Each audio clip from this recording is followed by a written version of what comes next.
सिर्फ यज्ञ करने से ही पुण्य नहीं मिलता है। उद्देश्य क्या है? आरोग्य, ऐश्वर्य, सुख, समृद्धि सबके लिए जो किया जाए वो यज्ञ, और किसी का बुरा करने के लिए किया जाए वो यज्ञ नहीं है। बालाजी महाराज यज्ञ का विध्वंस कर देते हैं और मेघनाथ के प्राण श्री लक्ष्मण जी महाराज कर लेते हैं। मेघनाथ को भी वरदान था कि जो 12 वर्ष तक अन्न और नींद का त्याग करेगा। लक्ष्मण जी ने 12 वर्ष तक अन्न नहीं खाया था, नींद नहीं ली थी। जो सबरी ने बेच दिया था ना, वो भी उनने फेंक दिया था। कुछ लोग कहते हैं कि झूठा होने की वजह से फेंका था, ऐसा नहीं है। लक्ष्मण जी ने राम को भी पता नहीं चलने दिया, राम को पता नहीं चलने दिया कि वो भोजन नहीं कर रहे हैं, लेकिन भोजन का त्याग कर दिया। ऐसी आगे कथा आती है किंवदंती कि भगवान ने कुछ अखरोट जैसा खाने का रोजाना दिया था लक्ष्मण को। लक्ष्मण ने सारा छुपा दिया था, खाया नहीं था। भगवान ने जब मंगवाया तो उसमें से 2 कम थे, 2 अखरोट नहीं, 3 अखरोट नहीं मिले थे। तो प्रभु ने कहा कि ये 3 अखरोट गए कहां? तो लक्ष्मण जी ने कहा कि एक तो महाराज दशरथ के स्वर्ग गमन की खबर मिली थी, उस दिन आपने मुझे वो अखरोट नहीं दिया था। एक माता जानकी जब चली गई थी तब भी आपने मुझे कुछ खाने को नहीं दिया था, आपने भी नहीं खाया था। और तीसरा, जब मैं मूर्छित अवस्था में था उस दिन भी आप और मैंने कुछ नहीं खाया था। तब जाके मेघनाथ मरा। राक्षसों को मारने के लिए धर्मात्माओं को भी भक्तिमान होना पड़ेगा। भक्ति कैसी है? व्रत भी करना चाहिए, उपवास भी करना चाहिए। अपने धर्म को टिकाने में सिर्फ माता बहनें हैं, आपके और हमारे बस का नहीं है। जितने व्रत होते हैं सब यही करती है। मेघनाथ के लिए भी उसकी पत्नी सलोचना भक्ति करती थी। सलोचना को लगा कि मेरे पति को किसने मारा, तो उसके कटे हुए सिर ने बताया, ध्यान देना कथा के ऊपर, कटे हुए सिर ने बताया कि मुझे मारने वाला शेषनाग अवतार लक्ष्मण है और मेरा सिर भी वो ले गया, क्षमा करें। हाथ ने लिख के बताया, क्योंकि सिर तो काट के हनुमान जी ले गए थे साथ में, सिर वहां था और शरीर लंका में आ गया था। तो हाथ ने लिख के बताया था।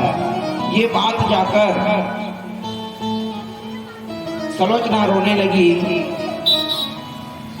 राम के दरबार में मारा गया मेरा पति, राम के दरबार में। जब जाकर सुलोचना ने कहा, तैयार हो गए दीपक, तैयारी हो, समय कम है, थारे सामने कर, बहुत देर लगेगा तो 10 मिनट और लगेगा। बोलो गोपाल कृष्ण भगवान की।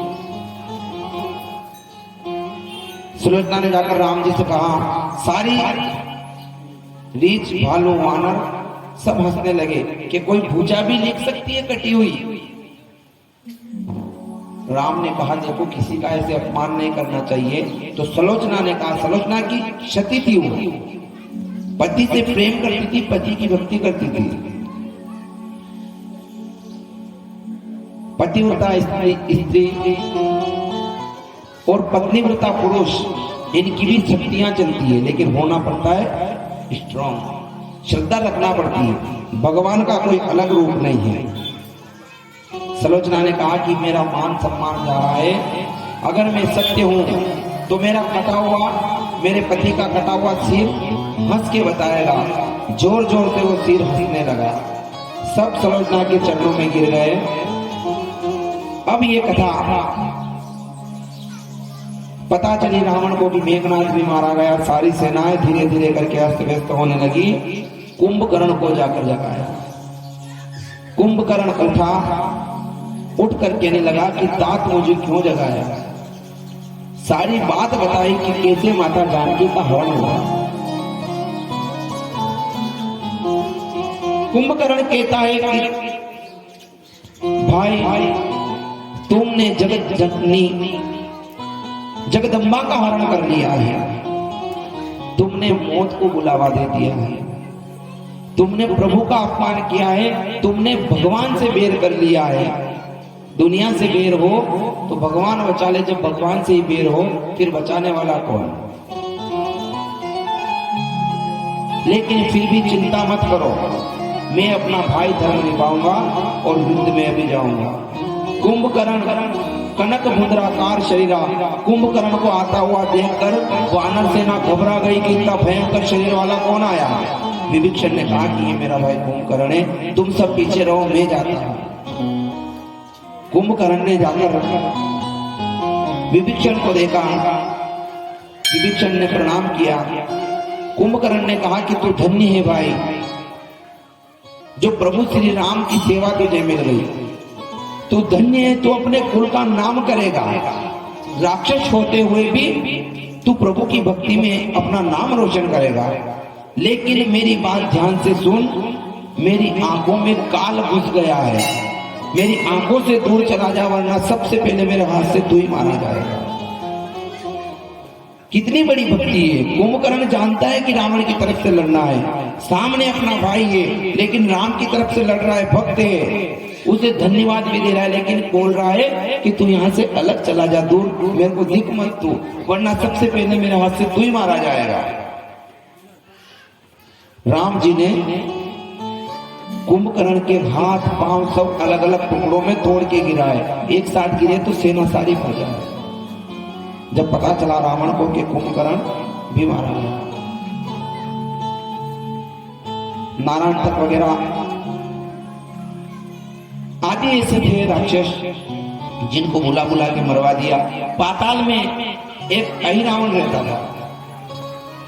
अहिरावण को खबर भेजी, अहिरावण ने रात्रि में क्या किया, विभीषण जी का रूप धारण किया। ध्यान से सुनना कथा, अब पूर्ण की ओर जा रही है कथा, कथा पूर्ण हो रही है, ध्यान देना थोड़ी देर और। अहिरावण विभीषण जी का रूप धारण करके श्री राम और लक्ष्मण को अपने साथ ले जाता है। प्रातः काल होता है, विभीषण जी और हनुमान जी आकर पूछते हैं कि राम जी और लक्ष्मण जी कहाँ हैं। सारी सेना कहती है कि रात में आप ही के साथ तो गए। विभीषण समझ चुके हैं कि पाताल में अहिरावण ले गए। हनुमान जी ढूंढते ढूंढते पहुंचते हैं, एक गर्भिणी गिद्धनी रहती है, उससे उसका पति गिद्ध बोलता है कि चिंता मत कर, अहिरावण अपनी मां के कुल देवी के लिए राम और लक्ष्मण को ले गया है, उनकी बलि चढ़ाएगा, जो मांस मिलेगा वो मैं तुझे खिलाऊंगा। हनुमान जी को वो भी पता चल गया कि अहिरावण कहाँ रहता है। एक मालन जो वहां फूल लेके जाती है, उस मालन के टोकरे में हनुमान जी छोटा सा रूप धारण करके बैठ जाते हैं। जाकर जगदम्बा के समीप पहुंच जाते हैं। जगदम्बा को तो वहां से दूर कर देते हैं और खुद जगदम्बा बन के बैठ जाते हैं। अहिरावण प्रयास करता है बलि देने की, उससे पहले पूछता है कि तुम्हें अंतिम समय में कोई विशेष वस्तु चाहिए क्या, बताइए। राम और लक्ष्मण मना कर देते हैं, बोलते हैं कि सिर्फ हनुमान जी से मिलवा देते तो अच्छा रहता। अहिरावण प्रहार करता है, हनुमान जी जगदम्बा के अंदर से निकलकर अहिरावण को भी परम धाम पहुंचा देते हैं। बोलो बालाजी महाराज की जय। अब रावण का समय आता है। रावण युद्ध के मैदान में जाने से पूर्व अपने सैनिकों से बोलता है कि जिन लोगों को भागना है अभी भाग जाए।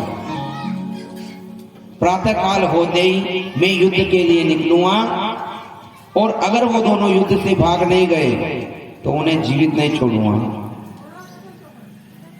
यही रात अंतिम, यही रात भारी, ये अंतिम रात हो गई रावण के लिए।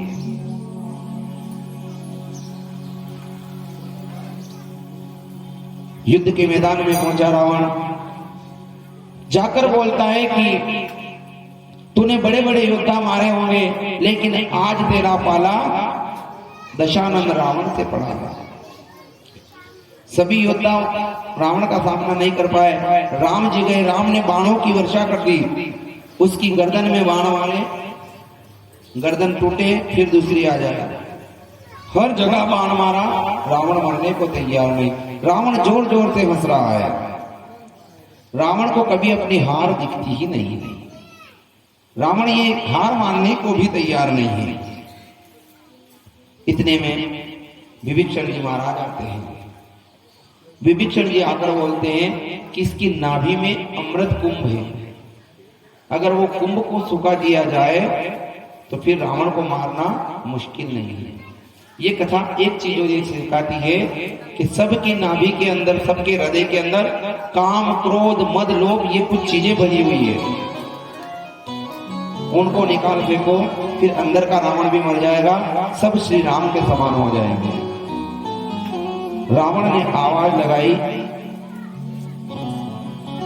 कि अरे कुलघाती, अगर आज तू राम को ये उपाय नहीं बताता तो आज मैं मारा नहीं जाता। रावण के मरने की सिर्फ एक वजह नहीं, कई वजह थी। एक वजह ये भी थी कि राम के साथ उनका भाई लक्ष्मण है और रावण के साथ उसका भाई नहीं है, जो सामने वाले से मिल गया है। अगर अपना भाई, हम भी अपने परिवार को छोड़कर किसी दुष्ट से या शत्रु से मिल जाएंगे, उस दिन हमारी हार भी निश्चित जान लेना। महाराणा प्रताप का भी भाई था शक्ति सिंह, वो भी दुष्टों से मिल गया था, उधर से प्रहार भी करने लगा था, नुकसान तो होता है। रावण मृत्यु की सैया पर आ गया। अंतिम समय में वो कहता है कि राम, मैंने जीते जी तुम्हें अयोध्या में कदम नहीं रखने दिए और मैं तुम्हारे सामने तुम्हारे धाम को जा रहा हूं। बताइए राम, जीत तुम्हारी हुई कि मेरी हुई? मैंने तुम्हें लंका में कदम नहीं रखने दिया जब तक जीवित था, और मैं तुम्हारे सामने तुम्हारे धाम को जा रहा हूं। राम ने लक्ष्मण से कहा कि रावण बहुत बड़ा विद्वान था, जाकर इनसे कुछ शिक्षा लो। रावण पड़ा हुआ है, लक्ष्मण जाते हैं, चिल्लाते हैं, रावण कुछ शिक्षा दो, रावण कुछ ज्ञान दो, रावण कुछ गुण मुझे बताओ जो मुझे काम दे। रावण कुछ नहीं बोले। राम से जाकर लक्ष्मण कहने लगे कि रावण तो मुझसे बात नहीं करता। प्रभु, आपसे तो बात करता है, मुझसे बात नहीं करता।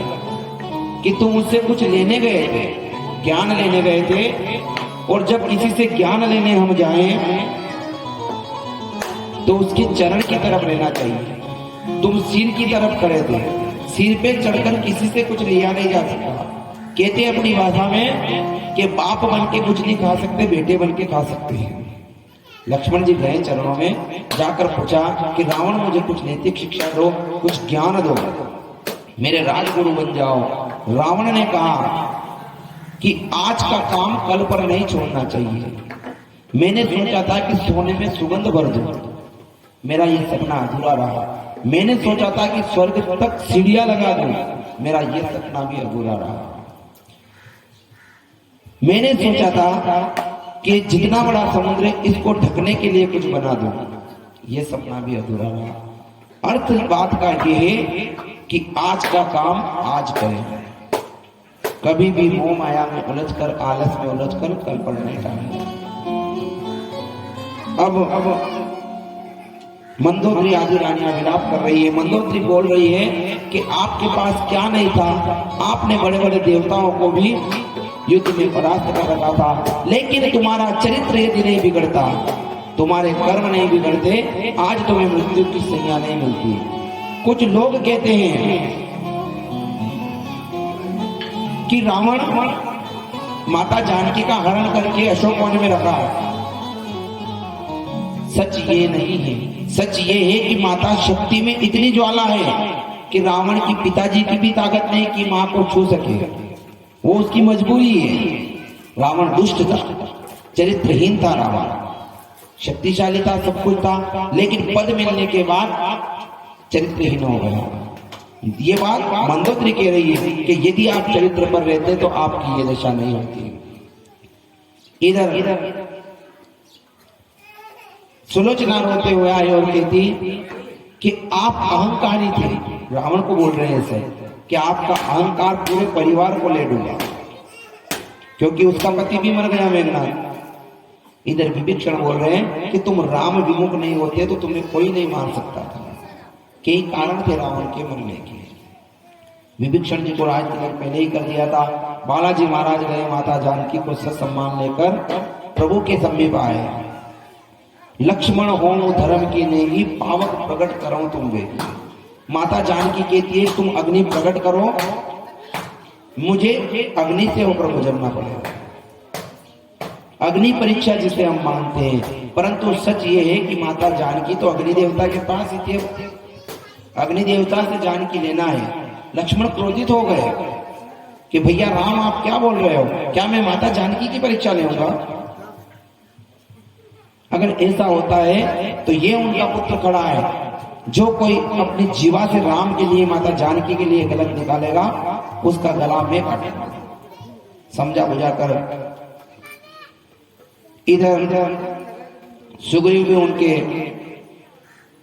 किष्किंधा के राजा बनकर चले गए। उधर राम ने विभीषण को भी लंका का राजा बना दिया। उससे पहले राम सबको लेकर अवध के लिए प्रस्थान करते हैं।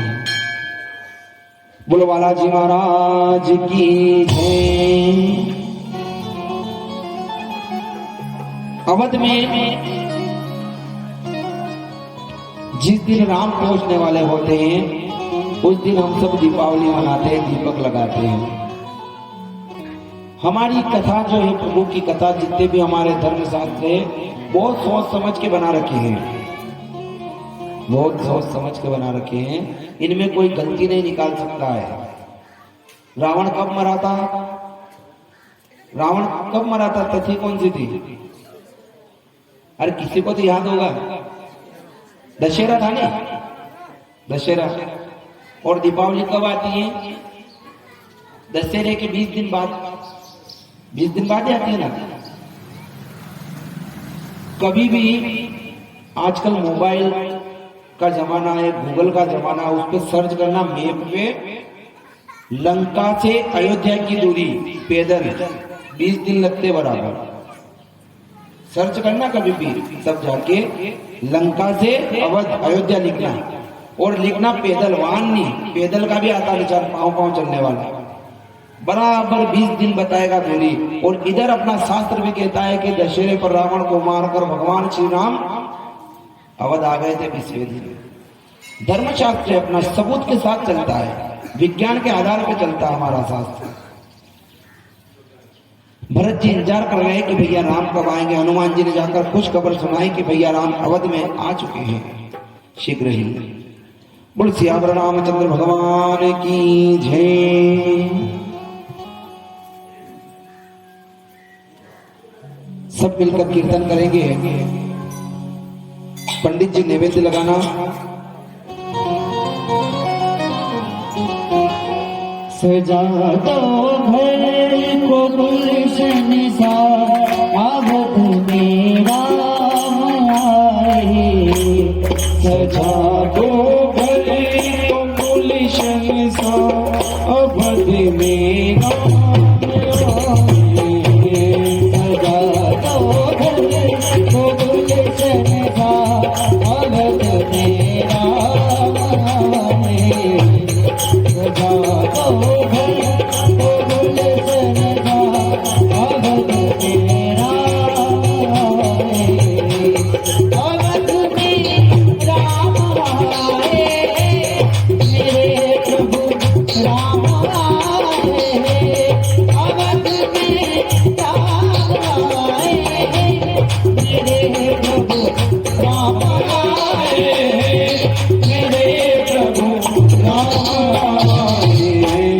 लगे कुटिया भी दुल्हन सी, लगे कुटिया भी दुल्हन सी, अवध में राम आए।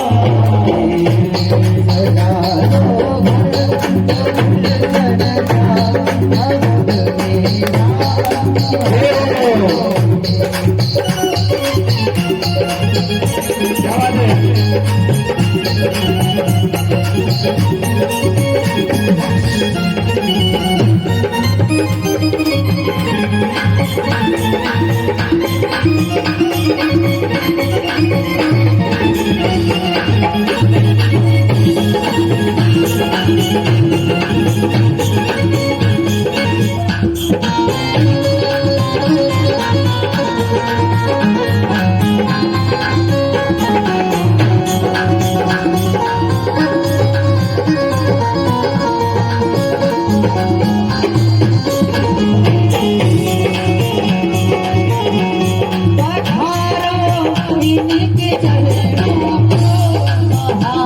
प्रेम की गंगा पधारो इनके चरणों को बहादुरी प्रेम की गंगा बहाकर प्रेम की गंगा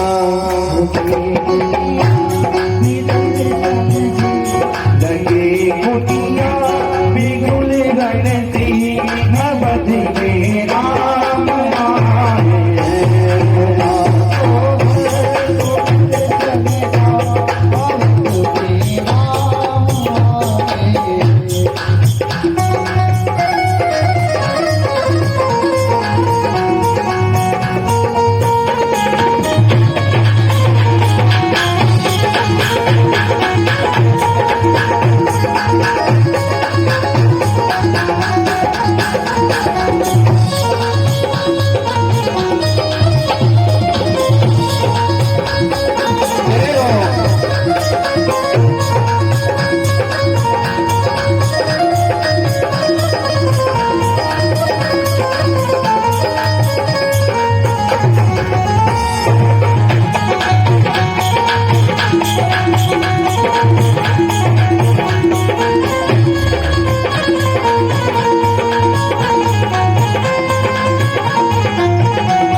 बांसुरिया पे घणो तेरा रे पास की बांसुरिया पे घणो तेरा बांसुरिया पे घणो तेरा रे पास की बांसुरिया पे घणो तेरा कोई सोना की होती तो हीरा चांदी की होती तो कोई सोना की होती हीरा चांदी की होती रानी कोई करी तो कई करे तो बांसुरिया पे घणो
बोल बालाजी महाराज की। श्री राम लक्ष्मण सारी सेना अवध में आ गई है। अवध में तैयारी चल रही है राम को राज्य तिलक करने की। चौक चुरा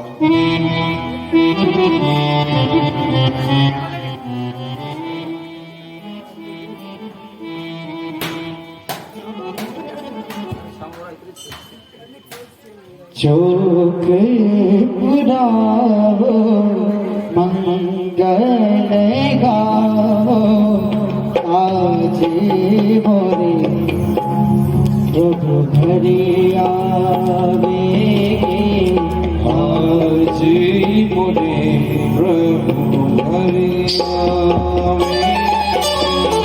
चौक पुरावो मंगल गावो चौक पुरावो मंगल गावो आज मोरे प्रभु घरे आवे आज मोरे प्रभु घरे आवे।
वृंदावन बिहारी लाल की जय, अयोध्या नाथ की जय।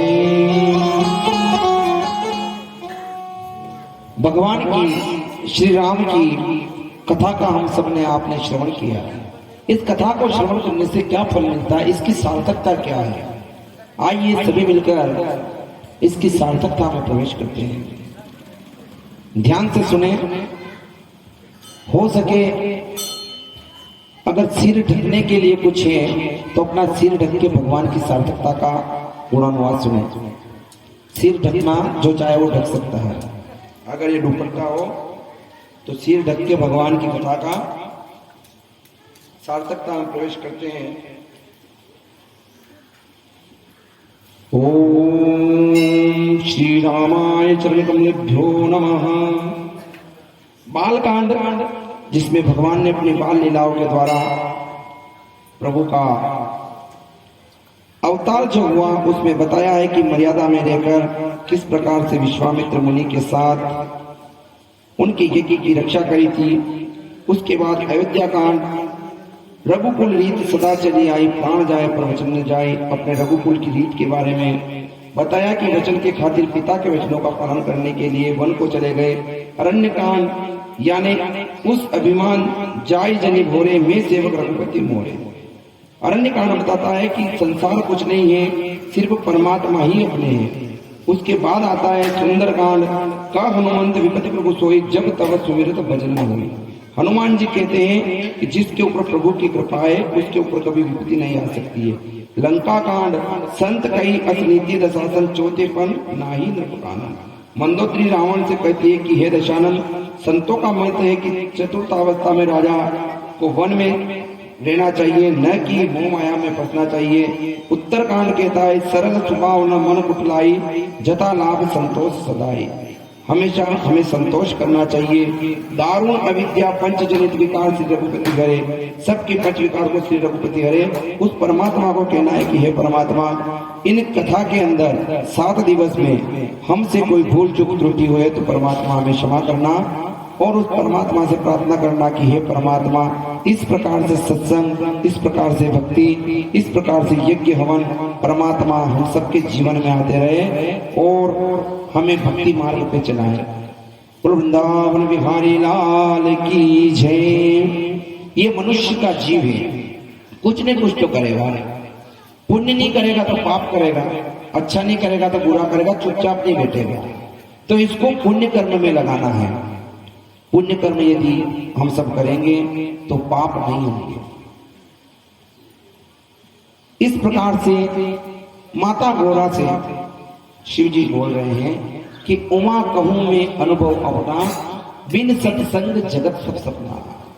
बिना प्रभु की कथा के ये जीवन एक सपने के समान है। सपना भी कैसा, मानो वो सच लगता हो। माता पार्वती भी प्रभु श्री राम के चरणों से, उनकी कथा से, उनकी भक्ति से प्रेम करने लगी। याग वल्लभ मुनि भी भरद्वाज मुनि को इस राम कथा का श्रवण कराते हैं। और आप हम सब ने मिलकर इन 7 दिनों में प्रयागराज के अंदर इस कथा का श्रवण किया। फिर कहूंगा कि भगवान आपके मन के अंदर ऐसे ही विराजमान रहे और आप इसी प्रकार से धार्मिक आयोजन करते रहे। यहाँ इस गांव का माहौल बहुत उत्तम माहौल है। सबका भगवान के प्रति रुचि है, श्रद्धा है, मन है। जैसा भी टूटा फूटा मुझसे बना, मैं भगवान से कहूंगा कि हे परमात्मा, अगर मुझसे कोई भूल चूक भी हुई तो क्षमा करे। और यहाँ वयोवृद्ध भी बैठे हुए, उनसे भी मैं कहूंगा कि मैं तो आपके बालक के समान हूँ। कोशिश करता हूँ भगवान की कथा कहने की, मैं कह नहीं पाता हूँ, फिर भगवान की मनवार करता हूँ, भगवान आप आकर कहो। लेकिन फिर भी कोई त्रुटि हुई हो तो छोटा बालक, छोटा बच्चा समझकर क्षमा कर देना। और हमेशा सबका मन भगवान की भक्ति में लगा रहे। इसी आशा के साथ इस कथा को विराम की ओर ले चलते हैं। एक कीर्तन करेंगे, उसके बाद पूर्णाहुति करनी है।